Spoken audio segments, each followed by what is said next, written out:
Good morning and welcome to the Medium channel where we bring you the spirituality behind the message.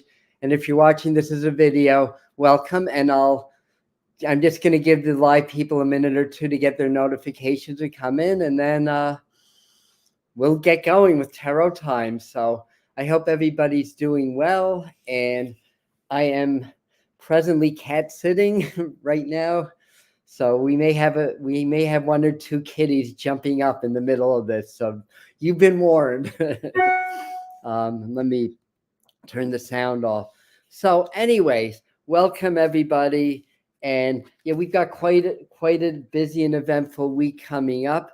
We have a new moon coming up in, 5 degrees of Leo. 5 degrees Leo is the new moon. And that's a Mercury ruled degree point in a solar sign, the solar sign of Leo. But we also have the triple alignment that really, it's coming into play now, but it's really going to get stronger as the week goes on and peak around July 31st and August 1st. So that's going to be Uranus, Mars, and the North Node, all lined up at 18 degrees Taurus. And I'm not going to say anything about this because the experts coming in tonight, Sharita Starr's coming in at 6 p.m. to do a live stream just on the effects of the new moon and this basically once in a millennium alignment with Uranus heavily in play and the North Node and Mars. This is going to precipitate a lot of wide-scale change. It's not like we haven't seen a lot of wide-scale changes all along, obviously, but it's really going to kick it into high gear. So expect changes in the structures, expect a very busy August leading into September and the autumn. So what I want to do today, and so again, hi to the people who are in now, Kelly and Doreen and Yvonne and Janice and Susan so far. So welcome. So I start out by doing my little tarot tutorial. And lately I've been talking about major arcana cards for that. So for today, I picked this one, the Hierophant. And this is key 5 of the major arcana. And the new moon is coming at 5 degrees of Taurus. No, not Taurus, 5 degrees of Leo. So this is why I picked this. And 5 is Mercury ruled, but the card itself is ruled by the sign Taurus. So there's a correspondence with that. And we had this big triple alignment coming up in the sign of Taurus. So Uranus is going to be heavily in play, even though it's a Mercury ruled degree point in a solar ruled sign. And the thing about Uranus, first we'll talk about Mercury. We know Mercury is about communication, about movement, about electronics, about information, things that move at high speed, healing and stuff like that. It's also known as the cosmic trickster. So there's that element to the planet Mercury also. Sometimes we need to be tricked and fooled to learn new lessons. So Mercury energy is good with that. And Uranus is said to be the higher octave of Mercury, or at least I was taught that in the 90s when I started to study all this stuff. And conversely, Neptune's taken as the higher octave of Venus. So there's a similar vibration between Uranus, but Uranus takes the Mercury energy into the higher mind. Now, this card is really about a couple of things. Sometimes it's called the Pope also. And there's a figure standing in between the two pillars, kind of giving his sermons or his lectures, but not really letting anybody past him. And this can represent basically, the things that are going on in society, like the status quo, the control systems, or whatever. So the idea is you want to learn the lessons of the Hierophant because there's a lot of wisdom there and there's a lot of knowledge. But we want to figure out how to get past that, to get past the limitation, to get past the control or the programming of certain sects of society, the elite rulers, for example. So we want to really understand that as well. So this is really about understanding the structure of things, the status quo, the leadership systems, the financial systems, everything that needs to be broken through. And So that's a big part of the meaning of this card, or this energy. So this is, part of it. Once we get past here, we walk through the pillars, and then we come into a new reality, a new level of awareness. Uranus is about sudden changes. So when we have Mercury and Uranus in play, expect surprises, expect the unexpected, expect the news to shift quickly, expect things to come to the surface, expect other things to be covered up, as those that are in charge and control scrambled to stay ahead of the awakening curve so that they can continue with their agendas and their end games and stuff like that. So that's why I picked this. I want to also pick a meditation card for the week, and we're going to do that. Again, for people that are just jumping on now, we're going to have a lot more detail when Sharita comes on at 6 tonight about the very powerful astrology, later this week and leading into next week with the triple alignment. All right, so I need to clear my mind. So for the cats are behaving. We'll see how long that lasts. All righty. So I just need to clear my mind and ask Spirit to guide my hand to the right card. And this is it. And this is the card that we got. Interesting card to get for a meditation card. And the idea is, either take a mental snapshot of my deck, which is the Hanson Roberts deck, or if you have your own card, you can find it. This is the 7 of Wands or the 7 of Rods. So you can find that. 7's Neptune rules. The 7's about intuition. But you can see that the figure's kind of is standing above these wands or these rods and kind of fending them off. So it's really coming to a position of advantage, a position of understanding, and recognizing, yes, there's challenges, but we can stay above the challenges, so to speak. But as you step into the cards, so when you meditate, get very relaxed. Any meditation, you get present, right? You go into your breath, relax your shoulders and all that stuff, and get really relaxed. And in your mind, step through this little window or this little door and look at the whole scenery, not just the very small snippet that you can see in the card, but the whole panoramic view. So you step into that. This may be one of your spirit guides, so you may get messages, and you may get other information. So your wands is fire. Like I said, 7 is Neptune energy. 7 deals a lot with intuition, higher mind. And wands is action, and wands is energy. So, the part of the meaning, like if you step into this card, you may want to ask your guides, like, what action do I need to take based on the changes that are either going on in my personal life or the changes in society around me. So you may get messages to the effect of that also as well. So anyway, so that's the meditation card. So what I'd like to do next is do a 3-card spread for the week ahead, being a little bit redundant for the regulars, but the people that are new, that's the protocol. It's tarot time. So, the forecast, we may touch on a few current events. I'll link a few things when this becomes a video.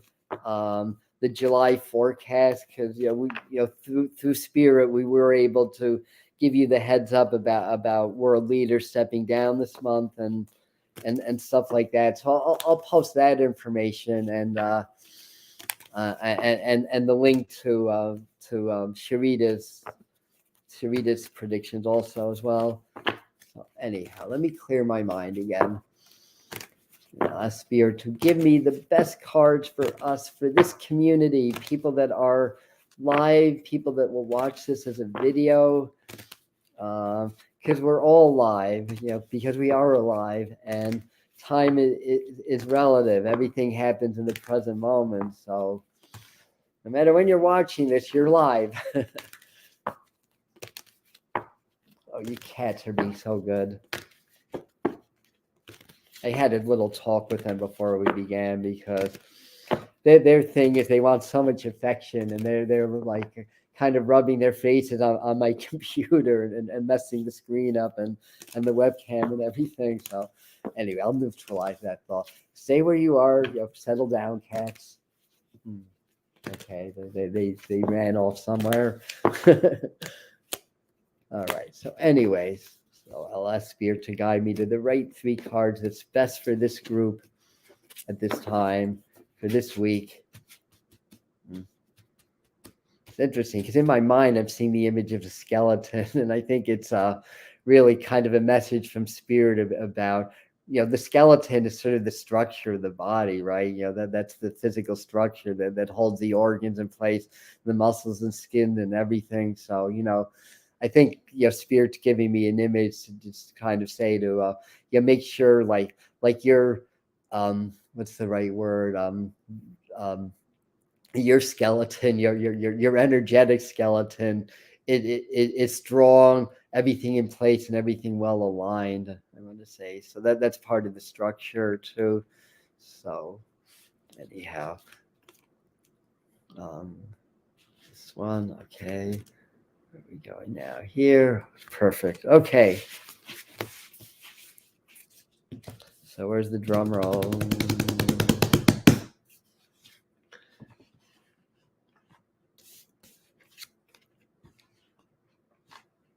Interesting. A lot of energy, a lot of wands and rods. So here's what I pulled.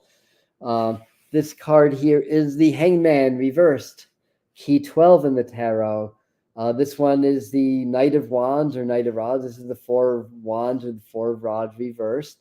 Some of you may be in a lot of movement, a lot of changes, either around jobs. Again, a lot of this, because the 4 is also, it's Uranus ruled, but it's also is about the structures. It's the square, the foundation and everything. So when we come into our 4 vibration, we complete our foundations in life, basically.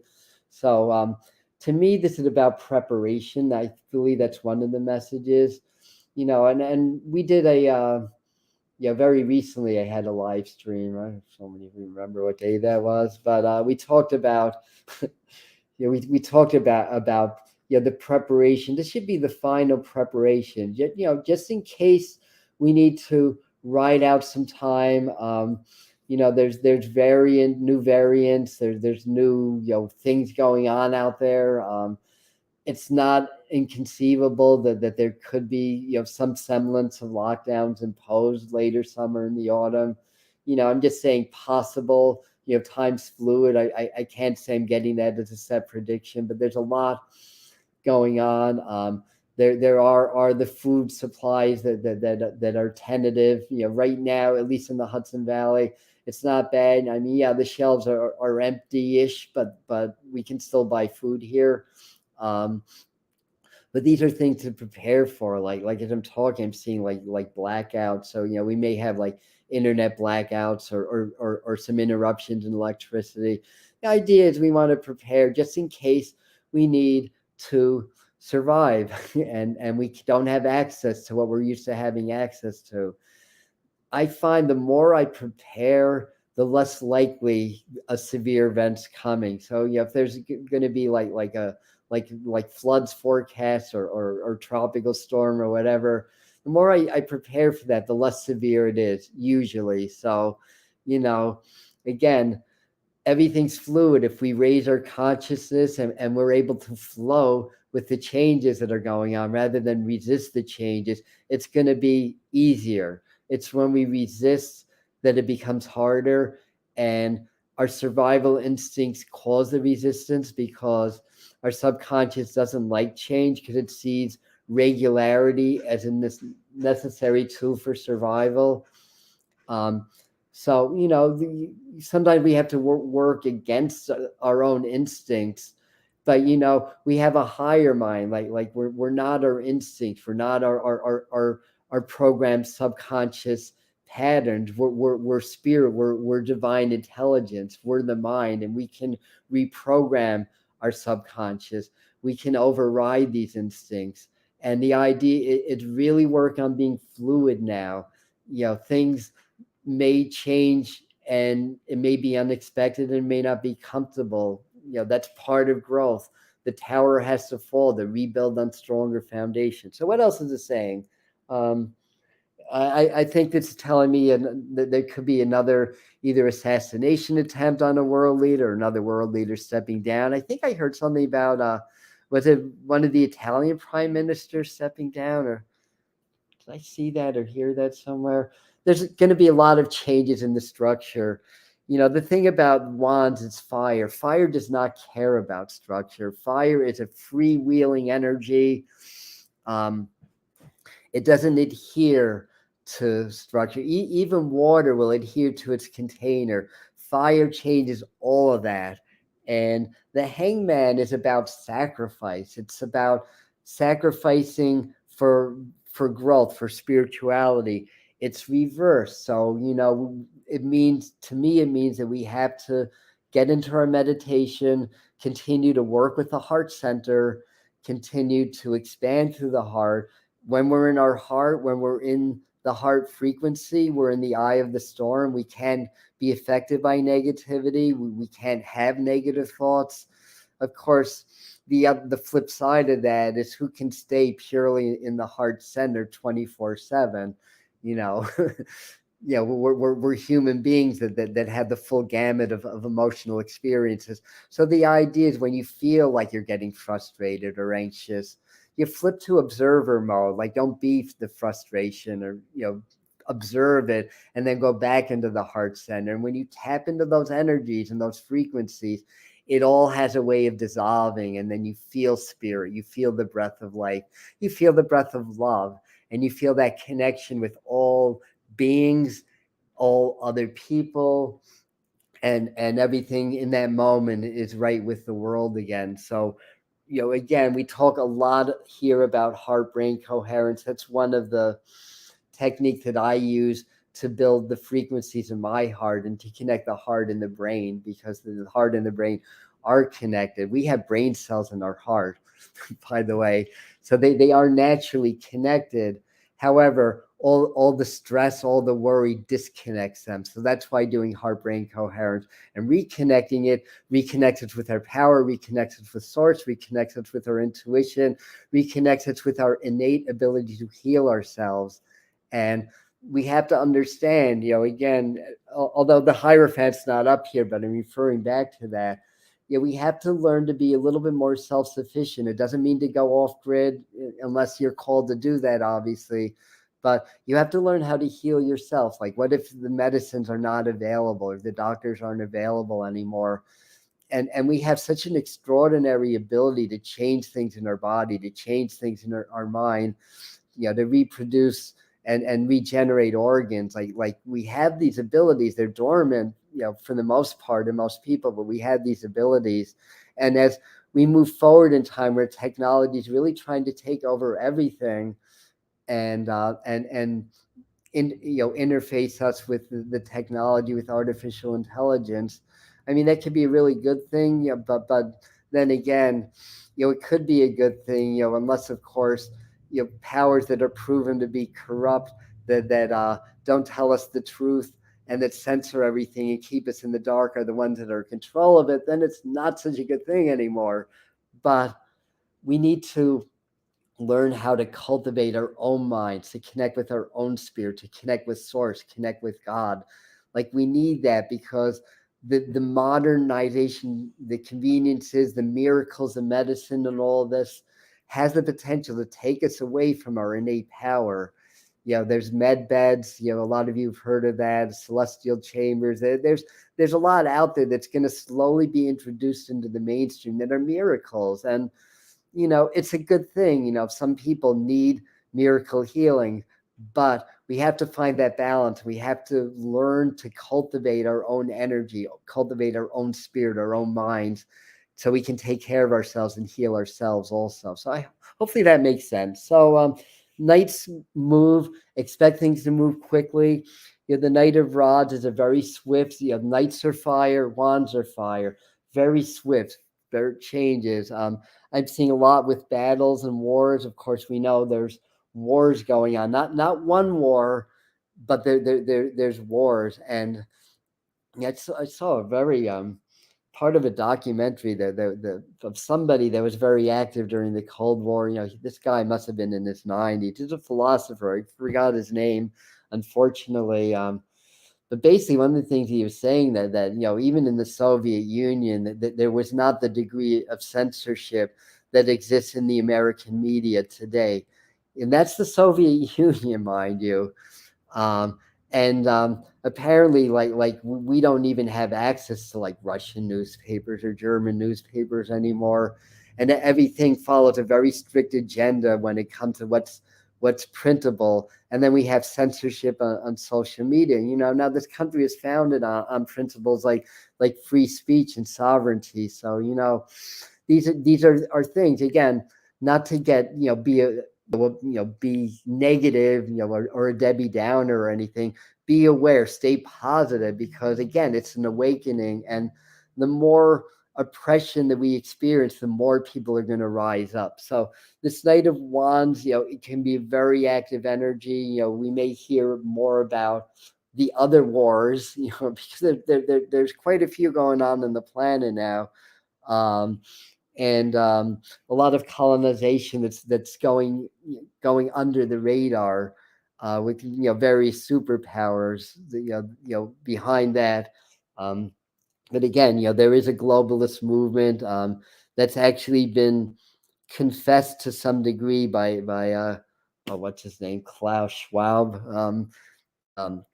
World Economic Forum, and others. So it's not in the realm of a conspiracy theory at this time. It's what's happening, and it's being validated in different ways. So that's just the way it is. So we really have to be able to flow and to be fluid. But the Four of Wands is a nice card, because that basically shows, that is about setting a new foundation.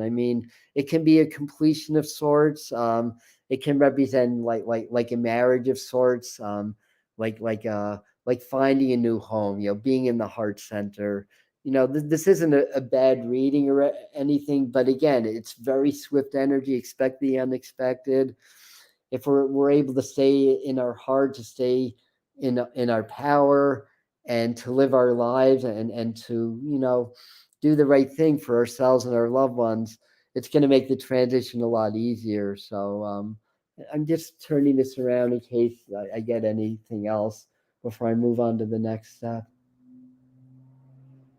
I feel like if I'm looking at the Four of Wands, I feel like just saying, just work on letting things go. Again, I explained earlier why that's hard. There's an extra reason why letting go is very hard, but and that can be taken in a lot of different areas. Like if you want to create something in your life, like via law of attraction manifestation, where one of the important steps is letting go. And that's not letting go of the visualization or the desire. It's just letting go of attachment to outcomes, basically. So we have to stay unattached to outcomes in our lives and be present and grateful for what's going on now. Have your eye on the destination, but be present in the journey.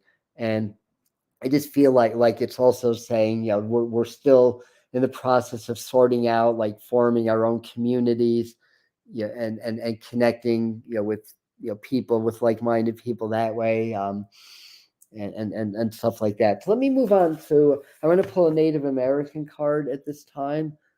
Time is we're doing good. Sometimes this card sort of augments the message. World Economic Forum. Thank you, Pauline, for that. Aloha, Jeff. Thank you for being here. And hi, Deepa Kali. Oh, I like that.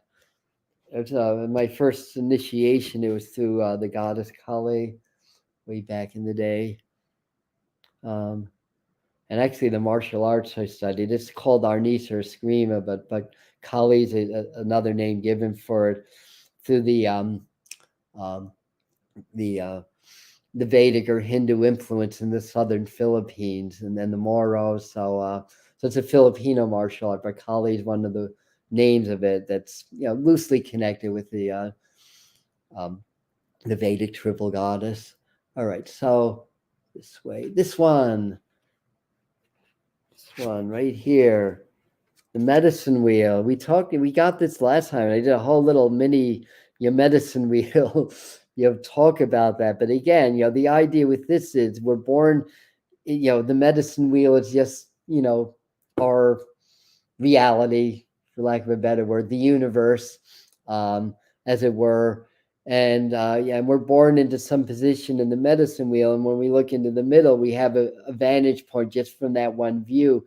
But when we start to walk around the wheel, we have different vantage points of the center of that circle. So basically, what that means is that as we change our point of view, that the perceived reality changes also. And we do that by changing our perspective, by walking around the wheel, as it were.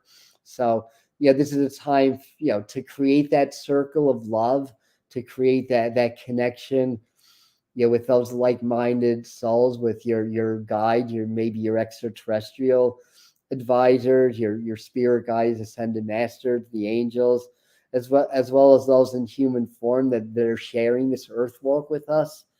And this is key 10. So this aligns with the Wheel of Fortune in the standard tarot. So, I think again it's showing that we're in a lot of change. Again, as I kind of make a little comparison here. Okay, I see the I'm supposed to have a good Wi-Fi here, but if I freeze at some point, I apologize. One of the reasons I'm not doing this at home so that the screen doesn't glitch on me. But anyway, this is kind of supporting the meanings from here. So again, a lot of change. So a lot of us are coming into our next vantage point and starting to see things differently.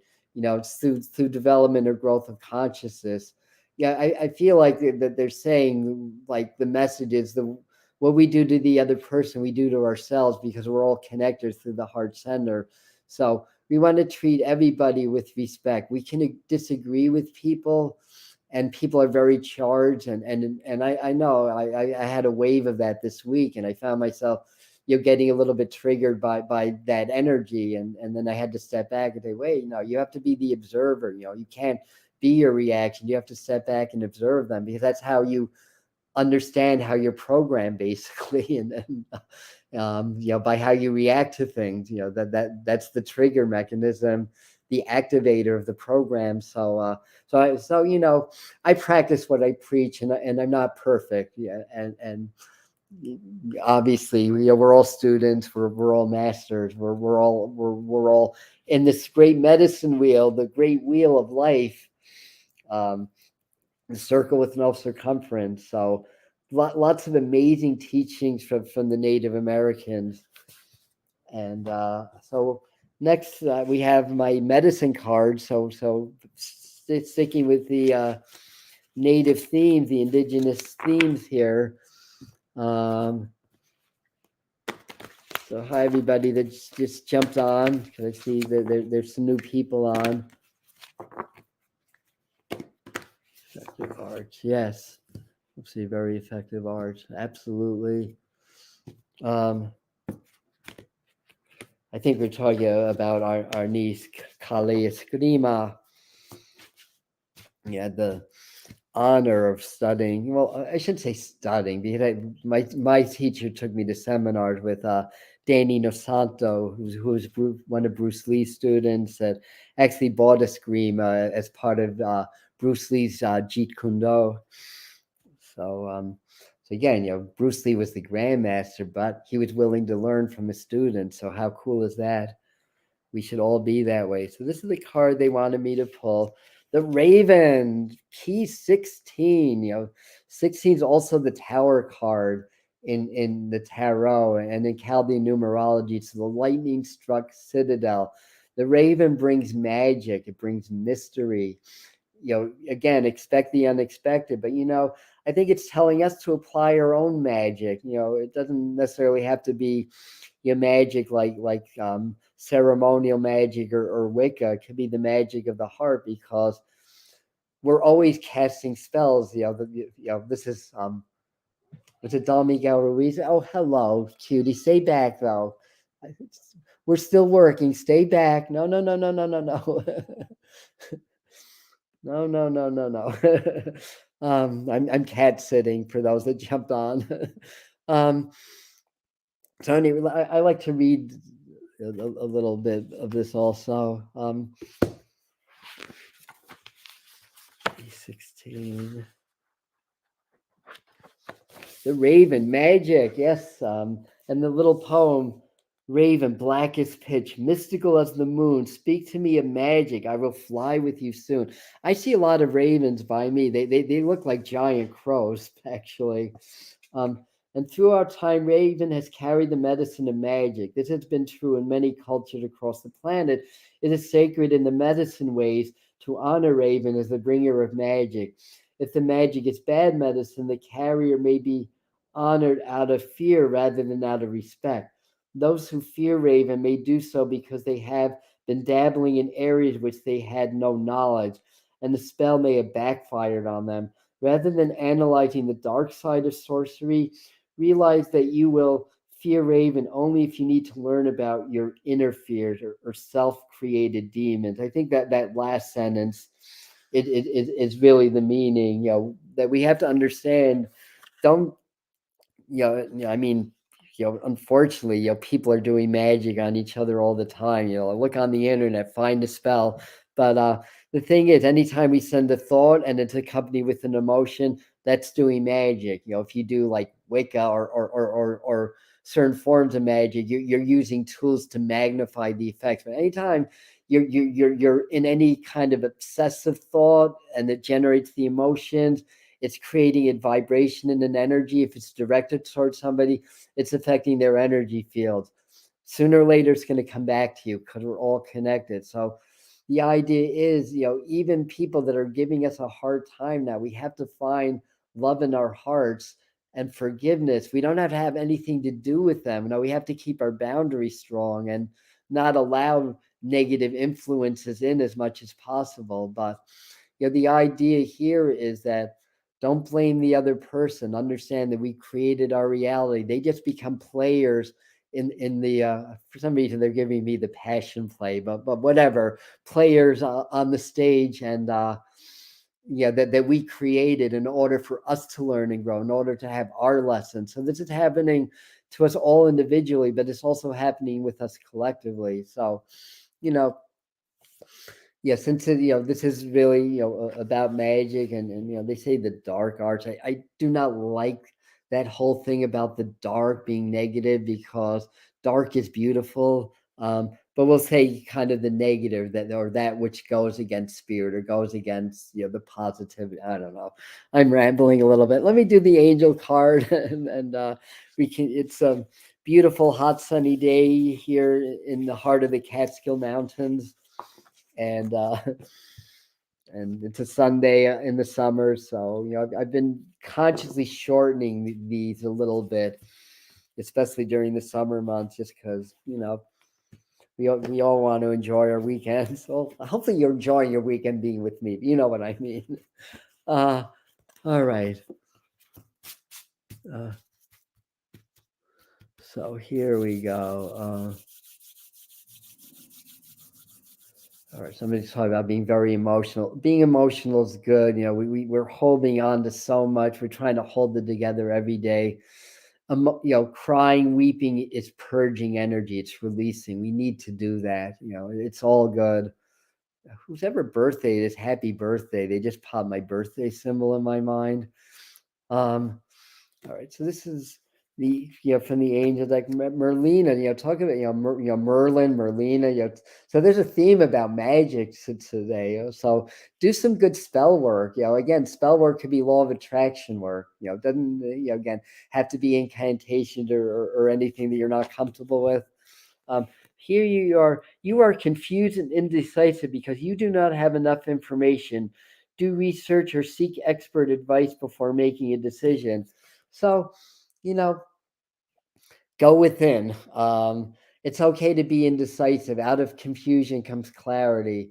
When we try to think that we know all the answers, we tend to miss out on a lot. We're all students, so this may speak to some of you individually, but I'm seeing a little yin yang symbol in here. I'm seeing a rabbit. I'm seeing what looks like Glinda the Good Witch, in the middle here. That's what she looks like to me. Um, and just set your positive intentions this week. We're coming into a new moon. A new cycle is beginning on Thursday. This is the time to clear like anything left over that you don't want to hang around you from the old cycle that we're coming out of. And um, and preparing for a new cycle. It's the Leo new moon. It's happening at 5 degrees. Then 3 days later, we come to the 8 degree point of Leo. That's when the proverbial Lion's Gate portal begins to really open up, and you really begin to feel it.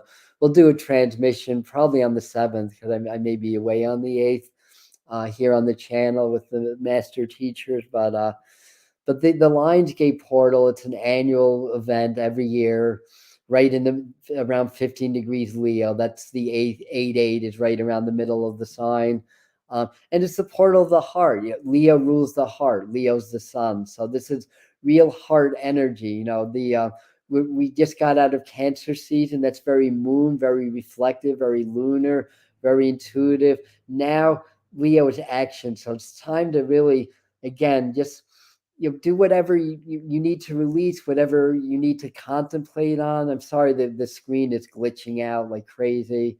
And plan for action. You've had ideas, and if you don't have any real significant ideas, ask spirit and trust what you get, even if it feels silly.